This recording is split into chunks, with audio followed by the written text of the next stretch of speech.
Le petit homme de pain d'épices. Il était une fois un petit vieux et une petite vieille qui habitaient une petite maison dans la campagne. Ils n'avaient pas d'enfants et en étaient fort tristes. Aussi, un jour, la petite vieille fit un bonhomme en pain d'épices avec des raisins de Corinthe en guise de boutons, des raisins de Smyrne à la place des yeux et du nez et une bouche en fruits confits. Elle trouva qu'il ressemblait presque à un vrai petit garçon. Et toute heureuse, elle le glissa dans le four pour le faire cuire. Quand la cuisson fut terminée, la petite vieille ouvrit la porte du four. Mais hop! Le petit homme de pain d'épices sauta par terre et s'enfuit à toutes jambes. Le petit vieux et la petite vieille se lancèrent à sa poursuite. Mais le petit homme de pain d'épices éclata de rire et cria sans se retourner: Courez, courez plus vite, jamais vous ne m'attraperez. Et le petit vieux et la petite vieille ne purent pas l'attraper. Le petit homme de pain d'épices courait toujours. Il rencontra une vache. « Arrête-toi, arrête-toi » meugla la vache. « Je voudrais bien te goûter. » Le petit homme de pain d'épices éclata de rire et cria sans s'arrêter: J'ai échappé à un petit vieux, j'ai échappé à une petite vieille. Courez, courez plus vite, jamais vous ne m'attraperez. Et la vache ne put l'attraper. Un peu plus loin, le petit homme de pain d'épices rencontra un cheval. Oh, arrête-toi, arrête-toi, hennit le cheval. Je voudrais bien te goûter. Oh. Le petit homme de pain d'épices se contenta de répondre en riant: J'ai échappé à un petit vieux, à une petite vieille, à une vache. Courez, courez plus vite, jamais vous ne m'attraperez. Courant toujours, le petit homme de pain d'épices rencontra un groupe de paysans qui fauchaient le blé. Quand ils sentirent la bonne odeur de pain d'épices tout chaud, les paysans se précipitèrent vers lui en criant: Ne cours pas si vite, arrête-toi, nous voudrions bien te manger. Mais le petit homme de pain d'épices passa sans s'arrêter et répondit: J'ai échappé à un petit vieux, à une petite vieille, à une vache, à un cheval. Courez, courez plus vite, jamais vous ne m'attraperez.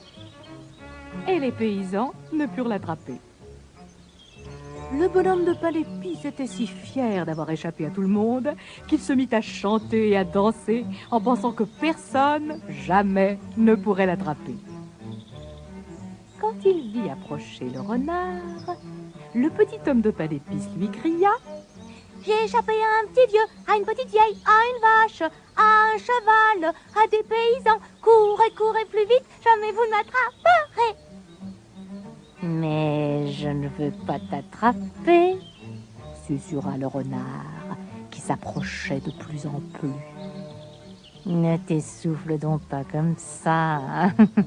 Au contraire, je vais t'aider à traverser la rivière pour que tu sois plus tranquille.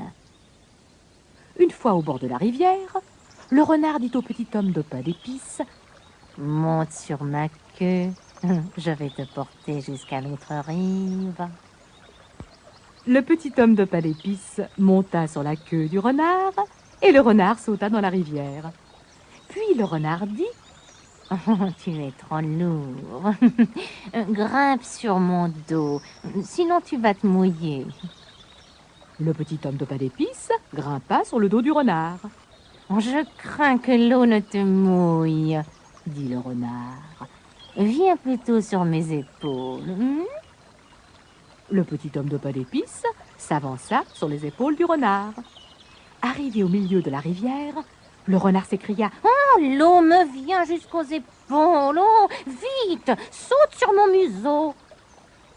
Le petit homme de pain d'épices sauta sur le museau du renard et tous deux finirent de traverser la rivière. Dès qu'il fut sur l'autre rive, le renard leva brusquement la tête.